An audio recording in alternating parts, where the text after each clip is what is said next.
Concernant les principes du tourisme responsable et durable, je parlerai en premier lieu de mener un tourisme qui se faire dans le respect des écosystèmes, le respect de l'environnement que l'on va visiter naturellement. Je parlerai également d'une collaboration qui doit se faire avec les communautés locales qui nous accueillent et en troisième lieu, je parlerai de la valorisation des cultures locales qu'on peut avoir notamment ici au Congo. En termes de politique ou d'action prioritaire, je parlerai plutôt de la nécessité de faire du tourisme dans le respect justement de l'environnement, des us et coutumes, en parlant de ce que nous faisons avec la Rwanda Tours. Quand nous réalisons des activités, c'est dans le respect de l'environnement. Il y a des actions de sensibilisation qui sont faites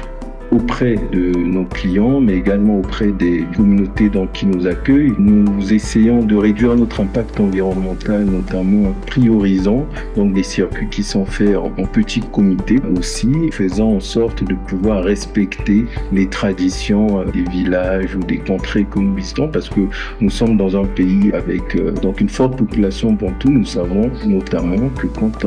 on parle de tout ce qui a trait à l'eau, quand nous allons visiter des chutes, il y a des rituels qui se passent avant. Malgré les croyances que les uns ou les autres peuvent avoir, il est important de pouvoir laisser justement ceux qui nous accueillent pouvoir réaliser ces rituels.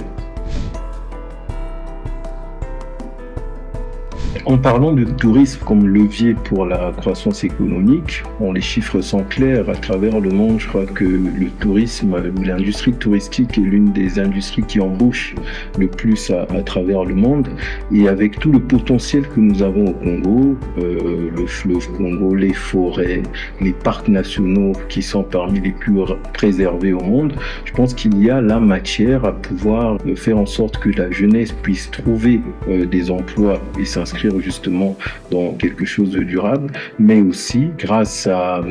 tout ce que nous pouvons avoir comme parc, créer de la croissance économique avec tous les touristes qui arriveraient au Congo. Ça permettrait à tout le secteur du tourisme, que ce soit les hôtels, que ce soit les restaurants, que ce soit les guides, que ce soit également les agences de location de voitures, donc tout cet écosystème-là pourrait justement profiter des retombées économiques du tourisme.